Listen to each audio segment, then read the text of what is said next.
Viewers, Tanvi this side. Welcome to Sterling Academy. सो हम लोगों ने क्लास 10th का ज्योग्राफी का chapter resources and development discuss किया था और ये हमारा थर्ड लेक्चर है जिसमें हम लोगों ने टॉपिक डिस्कस करना है रिसोर्स प्लानिंग, राइट। हम लोगों ने इंट्रोडक्शन और टाइप्स ऑफ रिसोर्सेज डिस्कस किया था। आज हम डिस्कस करेंगे resource planning.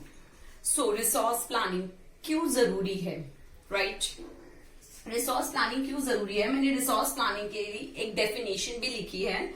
Resources are vital for human survival as well as maintaining the quality of life, right.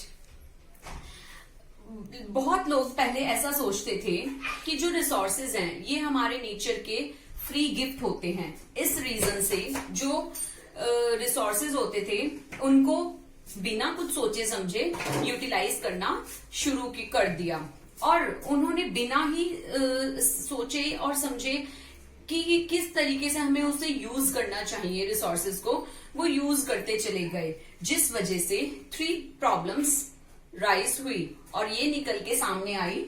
First major problem है depletion of resources, second problem है global ecological crisis and third problem है accumulation in few hand.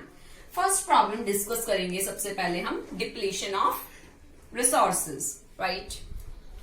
इसमें क्या है, over utilisation की वजह से, resources के ओवर यूटिलाइजेशन की वजह से क्या हुआ कि जो हमारे रिसोर्सेज हैं वो डिप्लीट होने स्टार्ट हो गए, राइट। फॉर एग्जाम्पल बहुत सारे नेशंस ऐसे हैं जहां पर एनर्जी क्राइसिस हो रहे हैं क्योंकि उनके जो फॉसिल फ्यूल्स हैं वो भी हमारे कम होते जा रहे हैं। Second problem global ecological crisis. Global ecological crisis में क्या बताएंगे, ओवर यूटिलाइजेशन, रिसोर्सेज की ही ओवर यूटिलाइजेशन की वजह से जो हमारे एनवायरमेंट है उसके अंदर प्रॉब्लम्स जो है वो राइज होती जा रही हैं। For example global warming. Third है एक्यूमुलेशन इन फ्यू हैंड्स। हमारी सोसाइटी जो है वो इक्वली डिवाइड नहीं हुई भी, राइट। और जब हमारी सोसाइटी इक्वली डिवाइड नहीं हुई भी तो इसी वजह से जो हमारे रिसोर्सेज हैं वो भी हमारे डिवाइड नहीं हुए वे। Poor and the rich 2 part में डिवाइड हुए भी है, राइट। इसी रीजन से जो हमारे रिसोर्सेज हैं ये हमारे इनको प्लान करना बहुत ज्यादा जरूरी है।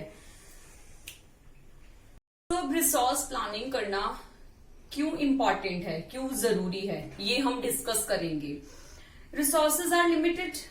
सो रिसोर्सेज जब लिमिटेड है हमारे तो हम उसको किस तरीके से यूज करें, किस तरीके से यूटिलाइज करें, कितना हम यूटिलाइज करें ये हम सीखेंगे आगे। क्योंकि जो रिसोर्सेज हैं ये कुछ रिसोर्सेज ऐसे हैं जो एनवायरमेंट को पॉल्यूट भी करते हैं और सोसाइटी में भी इक्वली डिवाइड नहीं हुए वे। तो कुछ मैं आपको यहाँ पर लिखे हुए हैं नीड फॉर रिसोर्स प्लानिंग, कि हमें रिसोर्स प्लानिंग करने की जरूरत क्यों है। First of all, lack of resources में lead to low economic growth.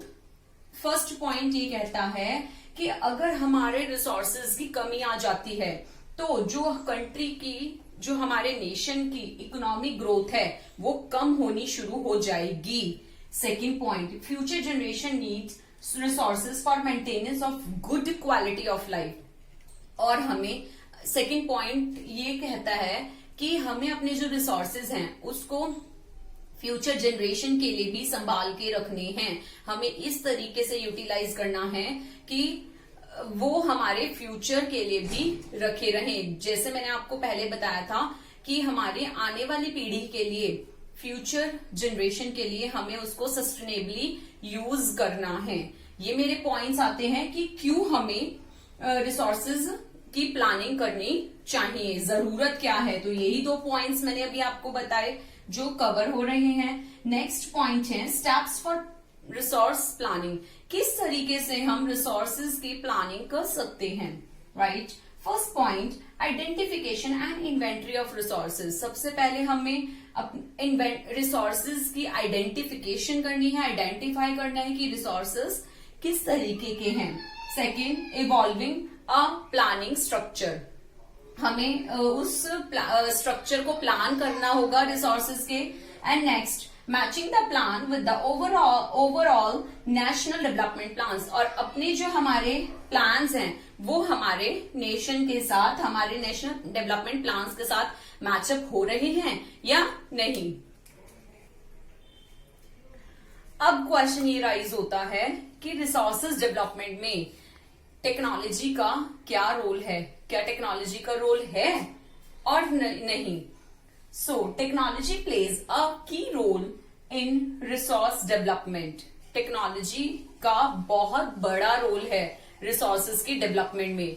अगर टेक्नोलॉजी ना हो तो रिसोर्सेज को हम ना तो यूज कर सकते हैं और ना ही डेवलप्ड कर सकते हैं, राइट। फॉर एग्जाम्पल, कॉलोनाइजेशन के टाइम पर जो रिसोर्सेज थे, हम लोगों को पता था इंडियंस को कि किस हमारे पास टेक्नोलॉजी नहीं थी, इस वजह से हम जो रिसोर्सेज थे उनको ना तो यूज कर पाए अच्छे से और ना ही उसको डेवलप्ड कर पाए।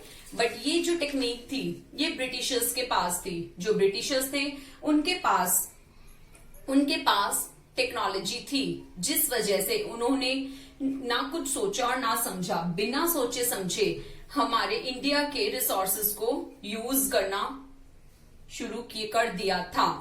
उन्होंने बहुत यूज किया हमारे रिसोर्सेज को। सो आज हम रिसोर्सेज को कंजर्व कर रहे हैं, रिसोर्सेज को कंजर्व करना सीख भी रहे हैं।